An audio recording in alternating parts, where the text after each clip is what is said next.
बिस्मिल्लाहिर्रहमानिर्रहीम। अस्सलाम वालेकुम। मैं हूं बुशरा सिद्दीकी और आप देख रहे हैं मेरा यूट्यूब और फेसबुक चैनल। आज है 28 सितंबर और 28 सितंबर क्यों इम्पोर्टेंट है? क्योंकि आज होनी थी समाअत सुप्रीम कोर्ट में फैज़ाबाद धरना केस की। समाअत शुरू हो चुकी है और अभी जारी है।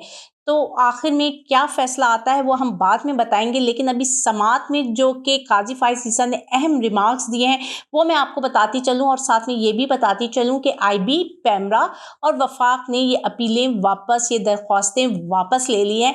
और जब फ़ाइज़ ईसा साहब ने पूछा है कि जी कोई ख़ास मकसद है, तो उन्होंने कहा, अटॉर्नी जनरल ने कहा कि नहीं जी, कोई भी ख़ास वजह नहीं है। अब मैं आपको थोड़ी सी कुछ इंपॉर्टेंट रिमार्क्स जो हैं वो बताती चलूँ जो कि फ़ाइज़ ईसा साहब ने कहा है। फ़ाइज़ ईसा साहब ने कहा है कि इतने सालों से केस ज़ेरे इल्तिवा रहा है, कोई नहीं बोला। जब केस समाअत के लिए मुकर्रर हुआ तो बातें सामने आ गई। हम यहाँ ज़बानी तकारीर तो सुनने आए नहीं हैं, ये कोई सियासी प्लेटफॉर्म भी नहीं है।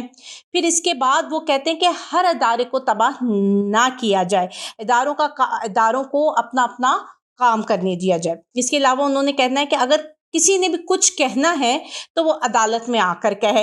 ये रेडियो, टीवी, यूट्यूब में तरह तरह के सवालात ना पूछें, तरह तरह की बातें ना करें, क्योंकि इससे लोगों के ज़हनों में सवाल पैदा होते हैं कि इन्हें सुना नहीं गया। हमें शर्मिंदा ना करें, जो कुछ कहना है यहाँ आकर कहें। ये सारे रिमार्क्स दिए थे आपके चीफ जस्टिस काजी फ़ाइज़ ईसा ने और अभी केस चल रहा है। अच्छा, अगर मैं इनके पिछले जितने भी इन्होंने केसेस अभी सुने हैं या हियरिंग हुई हैं, तो एक समय ऐसा होता है कि जैसे एक प्रिंसिपल आकर बैठा है और वो Q&A कर रहा है, वो एक टेस्ट ले रहा है वकीलों का। अच्छा, सुनने में और जो वहाँ पे हमारे रिपोर्टर्स हैं वो ये बताते हैं कि काजी फ़ाइज़ ईसा खुद दोनों ज़बानों का इस्तेमाल करते हैं, लेकिन वकीलों को बड़े स्ट्रिक्टली, जैसे प्रिंसिपल नहीं कहता टॉक इन इंग्लिश, वो वाली बात कहते हैं। जैसे स्कूलों में जब नया नया इंग्लिश का ट्रेंड चला था ना, तो जब बच्चे बीच में उर्दू बोलते थे तो एक टीचर आकर सख्ती से कहती थी टॉक इन इंग्लिश। तो वो वाली बात है कि काजी फ़ाइज़ ईसा कहते हैं जी एक ज़बान में बात कीजिए, ये क्या आप कभी इधर कभी उधर हो रहे हैं। तो अभी समाअत जारी है, अब देखते हैं कि इसका फ़ैसला आज आता है या फिर फ़ैसला महफूज होता है या फिर समाअत मुलतवी होती है। ये हम आपको अपने नेक्स्ट वीलॉग में अपडेट कर देंगे। लेकिन इसके साथ आप जो सोशल मीडिया में कल से चल रही हैं खबरें अखाड़े की, उस पर बात करते हैं, क्योंकि ये जो जावेद चौधरी हमारे जो हकीम साहब हैं, इनका जो ये शो है या ये जो टॉक शो है, जो सेट है, वो हमेशा से अखाड़ा ही बना रहा है। आज पहली दफ़ा वो अखाड़ा नहीं बनाए। अगर आपको याद हो तो फिरदौस आशिक अवान ने भी इसी में आकर अपनी ताकत का मुज़ाहिरा किया था। और इससे पहले ये जो है जावेद चौधरी साहब अपने अखाड़े में खुद भी उतर चुके हैं। और किसके सामने उतरे? अपने ही एक फेलो कुलीग हैं जो उन्हीं के चैनल में काम करते हैं, और शाहज़ेब खानज़ादा एक मशहूर एंकर हैं।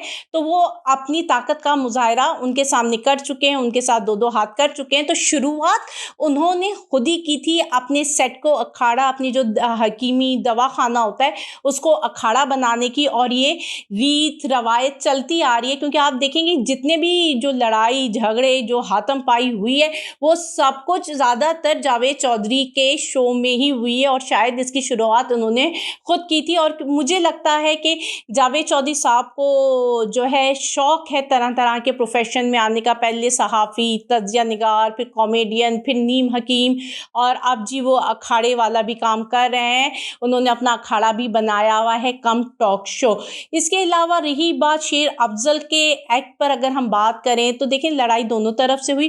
अब जो एक लीडर या एक स्पोक्स पर्सन होता है उसका काम होता है सब्र, उसमें बर्दाश्त बहुत ज़्यादा होनी चाहिए, क्योंकि तरह तरह के लोग तरह तरह की बातें करेंगे, आप उनकी ज़बानें नहीं पकड़ सकते।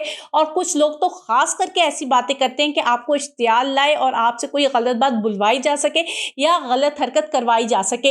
इस वक्त आपका टेस्ट शुरू होता है कि आप अपने गुस्से को किस तरह काबू में रखते हैं। हम ये नहीं कह रहे कि अफनान साहब ने गलत बातें नहीं की, बिल्कुल कही गई होंगी, उसके बाद हाथम पाई भी हुई, लेकिन उस वक्त आपका जो एक्ट है या आपका ये हो किरदार ये होना चाहिए था कि आपको सब्र कर लेना चाहिए था। और बातें बर्दाश्त से बाहर थी, तो जिस तरह लोग उठ कर चले जाते हैं, आप उठ कर चले जाते हैं और कहते हैं कि इससे मैं बात ही नहीं करना चाहता, क्योंकि बिलो द बेल्ट बातें की जा रही हैं। बात टॉपिक पे रहकर लॉजिकल की जाए, तो इस तरह हाथम पाई कर लेना, तो इसमें आपका इमेज ख़राब होता है। तो हमें जब स्पोक्स पर्सन या हम जब पॉलिटिकल फिगर या मीडिया पर्सन या फिर हम कोई भी, चाहे वो मीडिया से ताल्लुक़ रखने वाले, जिसे कहते हैं ना, कोई मॉडल हो जाता है, कोई एक्टर हो जाता है, कोई भी पब्लिक फिगर जो होता है ना, उसका सबसे बड़ा इम्तिहान ये होता है कि वो किस तरह अपने गुस्से को और अपनी ज़बान को काबू में रखता है, किस तरह वो काम एंड कंपोज़ रहता है, अंदर बेशक चाहे जितने भी तूफ़ान क्यों ना हो। तो शेर मरवत साहब एक पब्लिक फ़िगर है, उनकी फ़ैन फ़ॉलोइंग भी है एक तरह से, लोग उनको सुनते भी हैं, वो एज़ अ दबंग लीडर सामने आए हैं इमरान खान, मुराद सईद के बाद। उनकी एब्सेंस में वो एक पार्टी के दबंग लीडर हैं, तो उनको अपने आप को कंपोज़ और काम रखना चाहिए था, क्योंकि इससे पहले अब उन्होंने शोएब शाहीन वाला भी कट्टा छोड़ा हुआ है, तो उन्होंने अपने लिए ना चारों तरफ से महाज खोला हुआ है, और अब वो करक में जाकर कल जो कल जो है एक कन्वेंशन भी हो रही है। अब उस कन्वेंशन को लीड भी शेर अफ़ज़ल मरवत साहब ही कर रहे हैं। तो इन तमाम हालात में मेरे ख़्याल से जब एक आप पार्टी के स्पोक्स पर्सन हो, तो आपने फिर पार्टी की गाइडलाइंस भी फ़ॉलो करनी होती हैं, और साथ में सबको साथ लेकर चलना पड़ता है। तो अब देखते हैं कि वो कन्वेंशन कितना कामयाब होता है और आगे बढ़ता है, किस तरह वो आगे पूरे मुल्क में, जिस तरह शेर अफ़ज़ल साहब ने कहा था कि हम इसे फैलाएँगे, तो वो किस तरह उसको आगे लेकर चलते हैं। और अब जो भी लेटेस्ट डेवलपमेंट्स होंगी वो हम आपको बताते रहेंगे। लेकिन अभी जो आखिर की जो आज के दिन की डेवलपमेंट है वो ये है कि एहतसाब अदालत ने आसिफ अली जरदारी और यूसुफ रज़ा गिलानी को तोशाखाना केस में, और वो जो उनके हिडन अकाउंट्स का केस है उसमें ज़ाती हैसियत में तलब कर लिया है। अच्छा, इसके अलावा इसहाक डार को भी तलब कर चुके हैं। अब देखना ये है कि इसहाक डार आएंगे कि नहीं आएंगे, और इसके अलावा और भी तो बहुत सारे लोग हैं जो अभी अभी ताज़ा एक्स प्राइम मिनिस्टर हैं, उनके बारे में भी केसेस होंगे, और जो ख्वाब देख रहे हैं प्राइम मिनिस्टर बनने का भी लंदन में बैठकर, उनके बारे में भी केसेस हैं। तो क्या उन सबको एहतसाब अदालत बुलाएगी कि नहीं बुलाएगी? अल्लाह हाफ़िज़।